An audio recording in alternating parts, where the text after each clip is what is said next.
Hi, everybody, and welcome. I'm Amy Cappellanti-Wolf, and I'm so pleased today to talk to you all along with Fran Rosch. So first question, where are you all joining us from? Let us know through your chat. I'm in Cupertino, California, and I have Fran, who's probably up in his place in San Francisco. As a reminder, we're going to be recording this session, and Betterworks will be sharing this at a later date. And we will be speaking for about 20 minutes and let us leave about 10 minutes free for Q&A. And so far on the chat, I see we have the East Coast covered in Brooklyn and Harlem, and we've got Canada and San Francisco. So we're getting a very broad swath of the US. So thanks for joining. So with that, let me just tell a bit about myself. I'm Amy Cappellanti-Wolf. I was formerly head of HR for Symantec, and now I'm taking some time off after our successful divestiture of our security business to Broadcom. And who I have with me is a dear friend and former colleague, Fran Rosch, who's now the CEO of Rosch. He and I worked together when he ran the business unit for the consumer business Norton LifeLock. So without much further ado, I am going to welcome Fran on to also give a little introduction. Hello, Amy. Great to see you. Great to be here. I'm looking forward to the conversation. As you mentioned, I'm the CEO of a digital identity company called Rosch, based here in San Francisco. Prior to that, about 8 years at Symantec, doing a lot of different things in enterprise and consumer security. Prior to that, about a decade at VeriSign, doing identity and authentication. So kind of a long time in the cybersecurity and identity space. But happy to be here to be talking about something different than identity for a change. So thanks for having me. My pleasure. So, you know, when I was talking about doing this webinar, we're thinking about who would be a great person to interview. And Fran, you came to mind because when you and I worked together at Symantec, you were one of the best business partners in the company in terms of leadership and really creating an organization that was really engaged and also driving business performance. So I'm so glad to have you, especially in this time that we find ourselves here. So as you think about, what's happening with the world around us, pandemic, racial injustice, the upcoming elections, fires, wildfires, hurricanes, you name it. How are you thinking about, being close to your customers? Because I think part of what you do every day is provide them security with their businesses, but how do you create that same kind of security for your employees? Yeah, it's a great question. So we followed, there's so many resources available from different companies on how people are dealing with this really crazy, tumultuous time that we're in. But we followed continue to follow a pretty simple pattern that we call respond, reopen, and reimagine. And so when everything happened first, we went into the respond mode, which for us was to prioritize the health and safety of our employees. And, we're very fortunate at Rosch in that we were already a 50% work from home company, and all of our employees can pretty much do their job from home. So like many Silicon Valley based companies, we were pretty early in shutting down travel and having everybody work from home. And so we were able to make that transition without really any big disruptions. And our business itself is actually some tailwinds as a result of this, because as more companies are dealing with 100% remote workforce and consumers that want to do everything online, they need digital identity. So our business kind of trucked along, but the first phase was absolutely focusing on health and safety, getting everybody home, and we're fortunate we didn't have any really confirmed cases in the company. And as you think about the work you do for your customer, how do you, with people being dispersed, you said 50% of your population was already remote, but with this notion of trying to get everybody focused on the top 3 priorities or 4 priorities, which I always found you were very good at crystallizing for your employees when we were working together. How do you create that line of sight around sort of what's most important right now and keep people current about the priorities? Yeah, we do kind of have a pretty disciplined structure in the company where we call it our company framework, which has our mission and purpose that kind of stays pretty static. Our values that we had really kind of refreshed last year. We have a lot of ways to continue to reinforce those. And then we have our 3-year strategy, and then our critical few priorities. These are the things that we all agree as leadership teams in a company are the things that are most important for us to deliver on that mission that we have as a company. So we publish the heck out of those and make sure everyone sees those. So it was just a lot of communication. But what we learned is that everybody communicates different ways. Some people like email. Some people will attend to all hands. Some people like Slack. Some people like flow down from their management. So we just really made sure that we had all of those tools going and that we had a consistent message going through. Number one, you know what? We care about your health and safety. And I think you can't say that enough because people were scared and they want to know that that's our priority. But second, business must go on. Our customers are counting on us. So here are the things that we need to do to continue to deliver for our customers, and just repeat it and repeat it. I would say one other thing we did is try to also listen. And so we were coincidentally doing our annual employee engagement survey in end of April. So we tacked on about 10 questions in the end that were directly focused on COVID. And then we've now done a monthly pulse on those same COVID questions to make sure, you know, as things change. And we listened, because one of the things that came back, our employees said is, you know, we don't have the equipment we need at home. They didn't have monitors, and because everyone kind of ran out of the office and left everything behind. Right. So we ended up putting a special program in place to give each employee that had recently gone remote $500 to spend on a set of things to make them more productive at home and things. So I think that helped them be more productive, and it helped to show that we were listening and caring and willing to spend some money in this new world. That's a great idea, because I think you're right. I don't think there's some people who are in situations where they can work easily from home, but there are many who either have like tons of roommates or poor internet, or just don't have the space to do it. How have you thought about working parents, and how has that impacted your employees who maybe have dual parents with small children? What have you done to combat that, or what are you hearing from them and what they're dealing with? Yeah, so what I would say is that's the biggest challenge. So we feel like we've got employees kind of at the other end of the spectrum, people like me who have no children at home and can really work all the time. And we have a lot of people who are single or who are all leaning in all the time. But definitely the biggest challenge is with people with children. And look, we don't have a silver bullet. I don't think there is a silver bullet out there. It is to be able to ensure that we're flexible. And that's actually one of our values, is balance matters, to make sure people do have that balance. And we as an organization want to be flexible to help people work at different hours. And we also do load sharing. So we have told parents with kids we're a very global company. So we only have about 700 employees, but we're in a lot of countries in Europe, and everybody had their own regulations about kind of time off, but we gave some additional time off. But as we've seen in the press, there's some backlash on that, because it's like, wait, I don't have kids, but why should I be working that much harder than someone who does? So we're trying to balance all of that. And, I think we're finding parents are pretty darn resourceful. And, they're making it work, and they're delivering on their commitments, and we keep moving forward, but try to keep that focus on flexibility. Yeah. Well, there's a lot of conversation around the competency of empathy, is really understanding and standing in someone else's shoes, so you understand kind of what they're dealing with. What are some of the skills you're trying to equip your teams with, really kind of stepping into in terms of capability, empathy, listening? What are the things that you're saying, hey guys, we've got to really focus on these things because they're really critical right now? Yeah, I think you see the key word really there is listening. We don't necessarily have a solution, because a lot of what's happening in the world is obviously completely out of our control, completely out of my control, but certainly listening is a big factor. So as I mentioned, we do a lot of listening around, because we do more of these formal surveys, and we switch to more frequent all hands and things like that.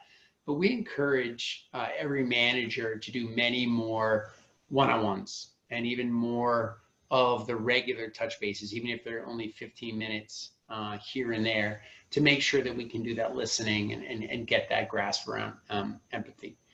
But what I would say is, again, we kind of call it the F word around ForgeRock, which is fortunate. We've been very fortunate as a company.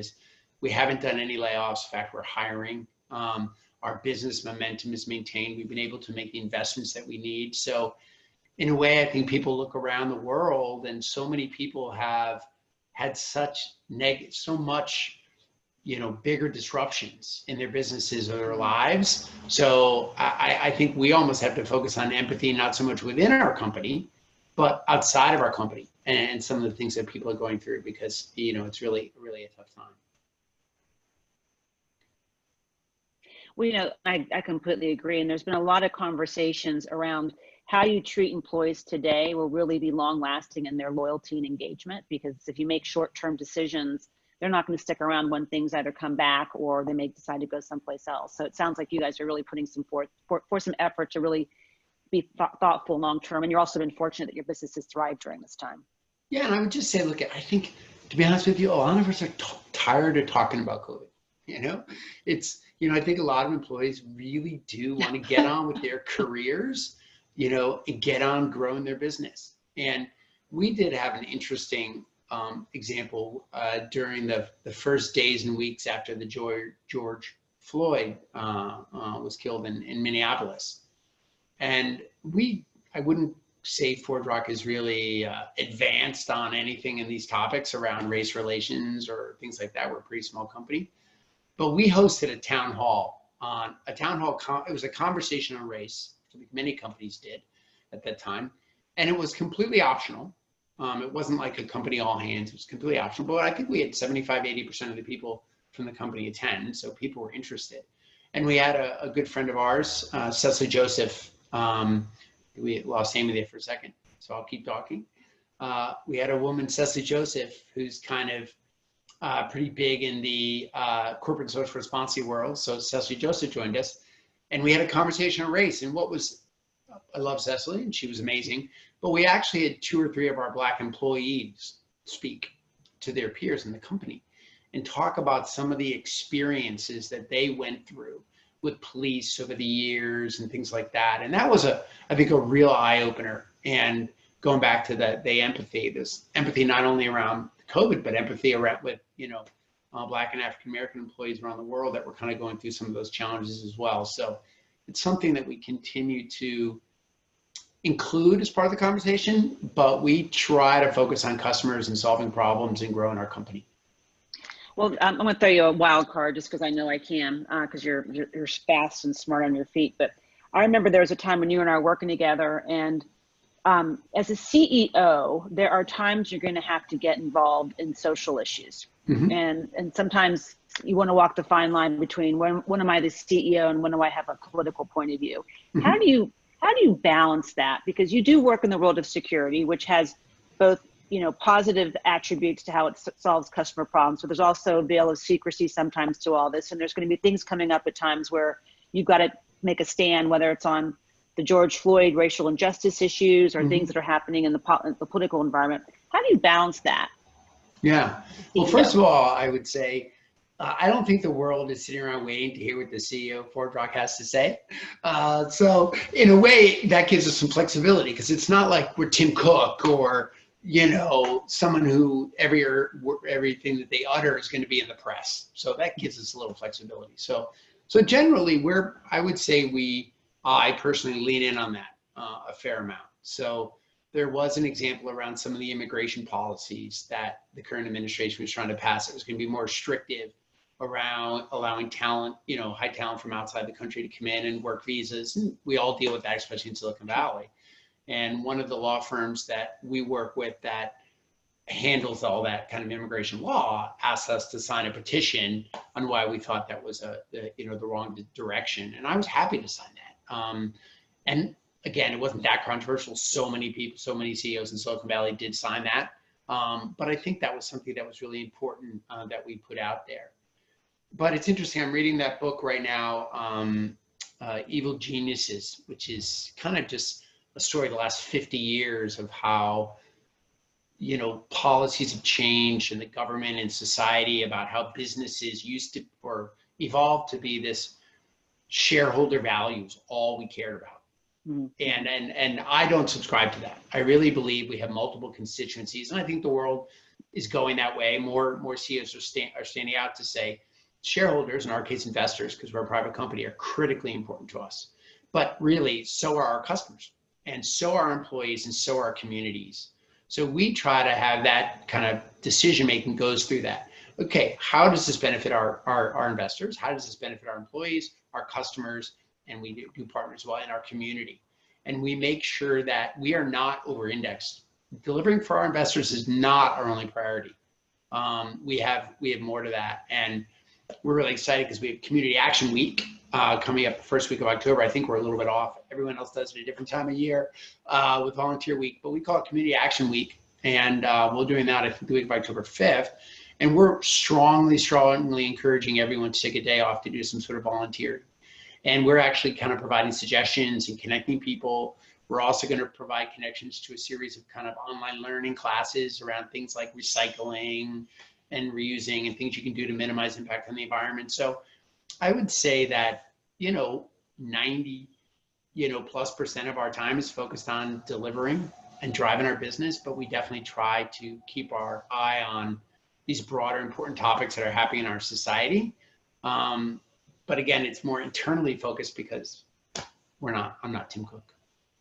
Yes, but you still are a leader in Silicon Valley and a role model for many folks, me included. It's interesting because actually this morning I was on an executive comp forum around the new world and what compensation committees and boards are expecting in terms of human capital reporting. And there's been a lot of discussion around the ESG reporting, which is environment, social, and governance. And so it sounds like you guys are, even though you may be 700 people and mighty, that's an area that you're focusing on. And I think if you start on that earlier in the life of a company, you have a better chance of being successful as the company scales and grows. I hope so. Yeah. So is there anything that you've done differently as a leader that you would have not done as a result of where we're at today from the pandemic or the social injustices? I mean, is there anything you've learned in your learning journey beyond? I think you were always a good listener, so don't. I think you need to take credit for that. But is there anything you would say to a new CEO or someone that's a new leader about maybe how to think differently around where we're at today and where we need to go? Well, I would say that one thing that we learned after maybe a month or two into this thing was this is a full-time job. So and we're a small company, but responding to how the company was going to go through this and now we're in kind of that reopen phase where we're saying we have a very strict set of criteria for every city, whether it be San Francisco or London or Austin or Vancouver, Washington. We have a criteria of how many infections, the infection rate, the hospitalization rate. It has to be green over some, so but we have a desire for collaboration. People want to get together. And I think acknowledging that and say, we may never go back to normal where we all go to the office 5 days a week, but I think face-to-face is really important. So having that reopen strategy is really important. But then everybody wants to use this opportunity to reimagine what we could be and how the world is going to be different. So my lesson was after about a month in of kind of all of us trying to pitch in, and my CFO and Evelyn Costa-Baron, who's our chief people officer, just kind of jumping in. We're like, we need someone to do this. So we took one of our top talent, a guy named Josh Black, who was the HR business partner, and he moved in, and we've backfilled him since to be our COVID response person and given him a program manager so we can have a much more structured program. I think that's absolutely required if we're going to be successful here.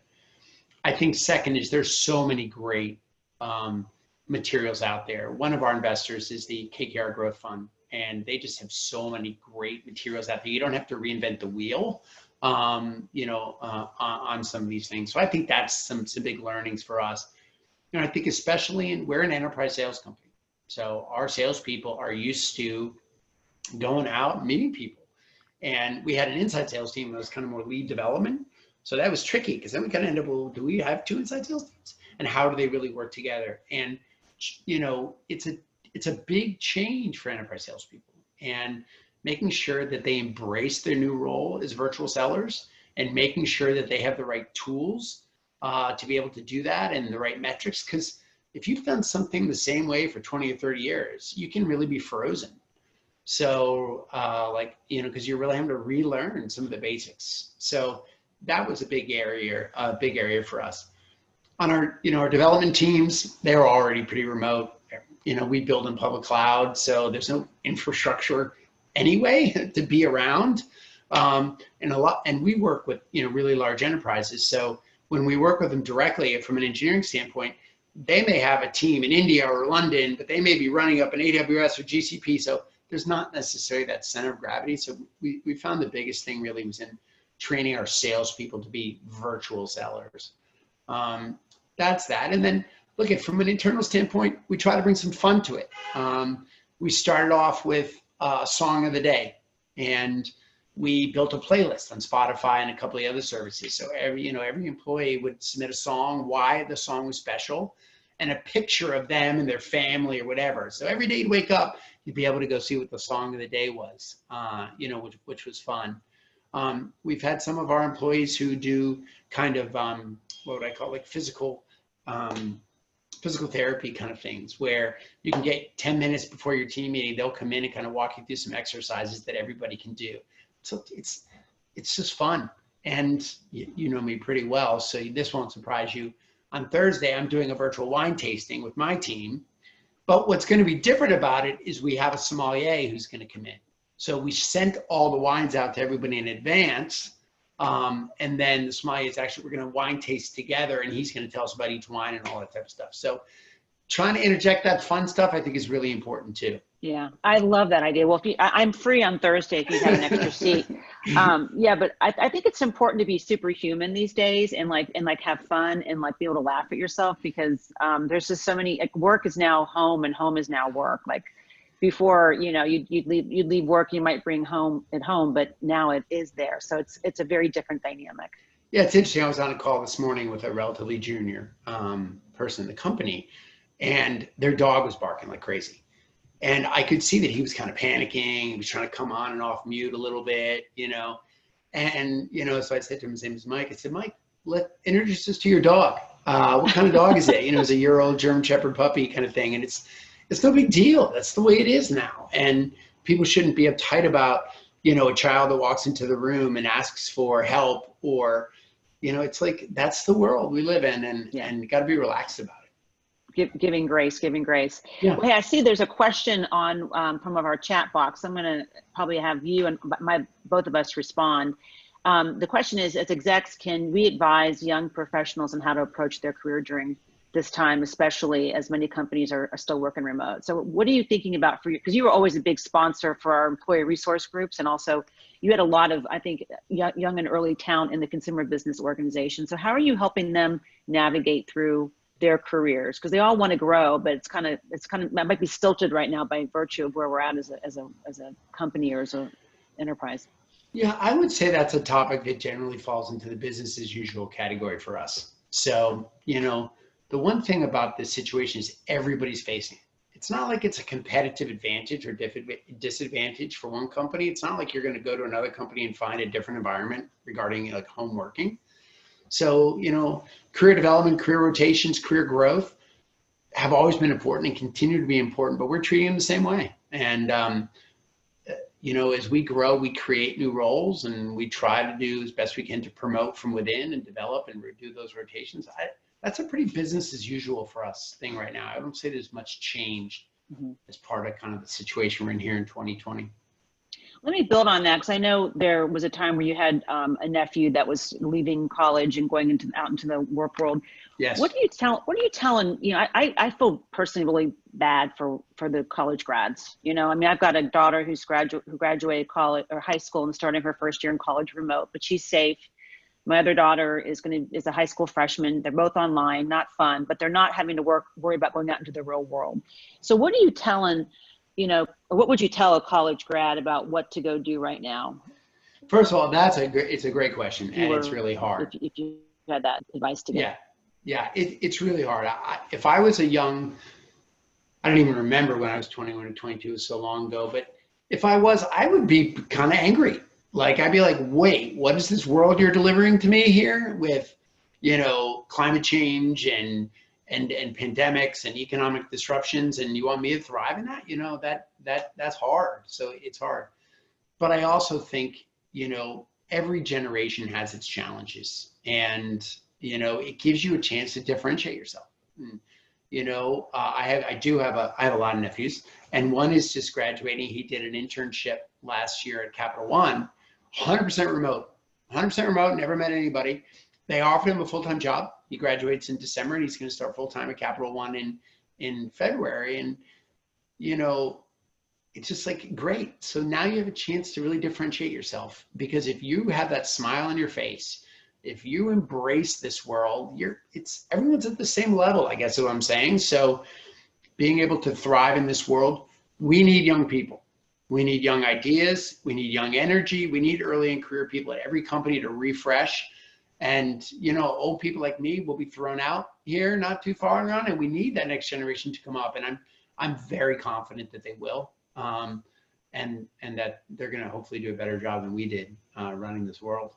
Yeah, I completely agree. And I'm also encouraging younger in career or even graduates, like you won't find the perfect job right now. And if you do, God bless you.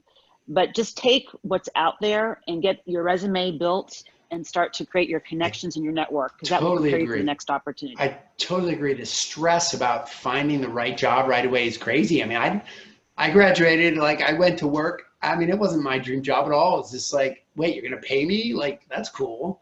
And if you'd ever tell me I'd be where I am now, I never would have, even 10 years ago, projected, never mind 30 years ago when I started working. So yeah, get your feet wet, get out there and contribute to whatever organization you're in, and good stuff will come. Yeah, start building those networks. So we got another question. It says, there seems to be a spike in DE&I initiatives, and there's a no-brainer for the race relation issues, but it seems like tech and tech startups are responding with a value-first way more than ever. Can you comment on this trend? I do think it feels like a trend to me. I don't have all the data at hand. I know it's a trend within our company. I actually think I just saw some data. It looks like we're on track to hire twice as many women this year as we hired last year as a company. I'm not saying that our baseline was great, but and everybody's enthusiastic about that. I would say that I think 10 years ago when we were really talking about these things, there'd always be those people who embrace it and say, yeah, this is really important. But you always had your kind of detractors who said, I'm too busy for this. But now everybody seems on board. How do we get more? And I certainly think this summer with what happened with kind of Black Lives Matter, there is more focus on, it's not, women are important, but how do we bring in more, Black people into our companies, and how do we get them into bigger roles? So it's hard to turn that into action. But I do feel like I see more women in more positions of leadership, and that's growing. And I think we need to do better. So I just feel like it's taking time, but it's a universal priority, and everybody wants to make a difference. I agree. And I also think that, the competition for talent, even though we're in the midst of sort of a downturn from an unemployment perspective, but there are opportunities out there. I do think people are going to gravitate to the companies that reacted in the right way in terms of being responsive during COVID, that have a point of view around their board members and who's on there and what they stand for, what their values are around how they operate. I mean, there's a lot of things out there right now that I think as people evolve into their careers will start to put in the forefront, where I think when I was first joining, I was just glad to get a job. Right. And I didn't look at the values. I didn't look at the leadership team because I was lower in the organization. But I think even early in career, folks are going to say, do I think this values live up to what I'm about? And do I align to their values and culture? It's a very different value proposition than probably when you and I were starting out. And I think it's going to continue to be that way, because people are going to vote as consumers about whether or not they're going to do business with the company, let alone be an employee and do business and work with the company. I agree. And I know I don't have to tell you this, but I think, living your values every day and how you promote, how you hire, how you move people around, how you give salaries, how you recognize people is so critically important. And you've got to we do our quarterly awards, like I'm sure people do, and they're named after the values. And, every value gets highlighted on who's living that particular value. Or, when we do any recognition, we tie everything back. It's because otherwise people will ignore them. And I don't think that's not okay with young people.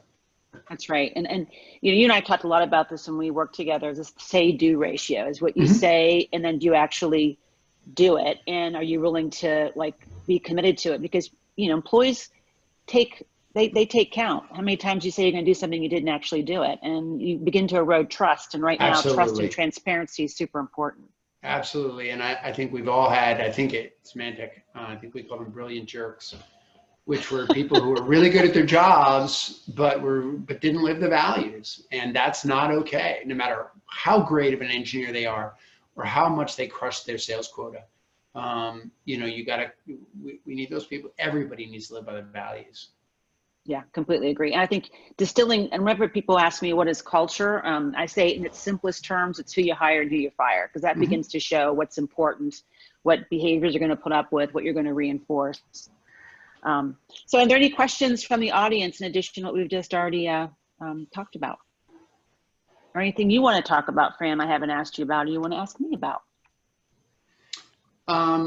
Let's see. I guess I would say, you know, I think globally, I think sometimes we can take a very US focused approach on this. And I think what's been very interesting for me is as I mentioned, we have 50% of our employees are outside the US. So about 40% Europe and 10% APJ. It's just been so interesting to see how different countries are reacting and being sensitive to that. And if you try to run your program based on US, which obviously has had a bumpy ride with COVID, you know, versus say how Singapore, but nobody can be confident because everybody's turning the corner. So I think that's been like an interesting dynamic that's made everything a little bit more challenging. I think a lot of people outside the US, you know, look at us as you know, struggling a little bit more with some of these things. And of course now, you know, with the fires and everything. So that's only other thing I think I would encourage people to really keep a focus on. Well, I really appreciate that, because it seems like every company I've worked with, at least technology, mostly every company, but when your headquarters is in the US, you're very US centric. And I really love the fact that you're trying to think beyond just the US, because if 50% of your population resides outside the US, you have to be conscious of that. As complex as it can be, you got to really understand that and stay connected to them. Are you traveling at all, or are you staying put? So I'm staying put. But I would say a couple of things. We definitely have, especially in Europe, customer meetings happening. And we've kind of filled out, we have every sales rep, mostly sales, not only, but, you know, fill out a little form that says, I've researched what the safety, because every city could have a different set of mask requirements or social distancing or whatever, you know, so that they have to research what that is, what their local recommendations are, and agree to live by those local recommendations. But then they can go out and meet with customers and partners, or even have little team meetings. But it's great because it's been a great source of data, because as they fill out this little form, we can start seeing who's traveling, where they're traveling, why they're traveling, to kind of track that, because business has got to go on. And I'm dying to be with people. So, you know, I like a people person, and as much as I like being home, like I'm dying to be with people. And I went to the office the other day because I had to get some paperwork processed, and I was the only one there, and it was super lonely and depressing, you know. And I love being in an open space and having a big monitor, but so we're actually having our QBR the second week of November, and we've decided that that's just me and my direct reports. We have about 10 of us to do that in person, and we're going to do that here in a hotel in Menlo Park that's got outside area. So kind of inside, outside, all the catering will be outside. They gave us their whole policy on how they're testing their employees and how they're going to handle the food services. And it felt safe. And so it was very optional, but 8 out of my 10 direct reports have agreed that they're going to come. Some will travel. We're all going to get tested in advance. So I think we're all putting toes in the water and moving that direction, but doing it under, you know, always going back to the very top of this conversation, prioritizing our employee health and safety. Everything's optional, you know, and we're making sure that people feel good about it. But I can't wait to bump elbows with the team. It's been a long time. And I kind of remember. You know, you like to travel, and you have traveled a lot with all the global teams you've run. I know, I do. Like, I can't believe I'm going to say this. I miss getting on United. Wow, you really are hard up. Okay, so there's one last question. What are the top tips to give you would give to help people achieve in their careers? Like, what are the 3 or 4 things that you've done in your career that really helped catapult where you're at today? Oh, that's you know, I would say I think hard work. You know, keep trying and just putting in the work, setting goals and accomplishing them, you know, is really most important. And you know, being clear and promoting yourself when you do accomplish those goals. I also think building relationships, there's something to be said with getting along with people. And going back to that kind of, if you're a jerk, like it may work for a while, but not over long term. But I would also say is that nobody's career, or at least no one I know's career, is up and to the right every day, every year. We all take setbacks, and that's okay. Use those setbacks as a time to learn, regroup, and charge the hill again. And I've had certainly my ups and downs, but yeah, and intellectual curiosity. I can't say enough to that. Like when somebody comes, a young person that I meet says, like an employee say, I really was interested in your all hands, and I listened to that, and then I went and researched that, and I read this, and it was really interesting. They showed like they actually were interested versus an entitled, I've been here 2 years, I'm ready for my next thing. Yeah. So I guess those are probably motherhood and apple pie, but and also do something you love. I love getting up every day and getting to work. I couldn't agree with you more. I think the only thing I might add is just self-awareness. Know what you're good at, what you love, play to your strengths, and mitigate your weaknesses, and take risks. Absolutely. Like you said, there's no perfect job out there, so take the risk and make it the perfect job, right? Good advice. Well, thank you so much, Fran. It's been a complete delight, and I wish you would have been together over a glass of wine versus over this Zoom I think that'll video. be soon. Very soon. All right, so I'm going to wrap it up, and I think there's one last slide. So first of all, for those of you who don't know Betterworks, they're sponsoring this, and it's an agile execution platform that helps organizations really focus on what matters. They've got a slew of fantastic customers who are really leveraging their capability, and they continue, Betterworks, to host such interesting talks as we had today with Fran. The next one's going to be around performance management in the pandemic, which is kind of what Fran and I spoke about, but you get even more depth with Josh Burson, who's a renowned leader in the world of performance management. It's coming up in October. Register on this link in the chat window. We'd love to have you and join us. And again, this will be recorded and shared. And again, Fran, great to see you. And for those in the audience, thanks for your great questions. And we look forward to more of these conversations going forward. You all take care, have a great day, and be safe. Thank you.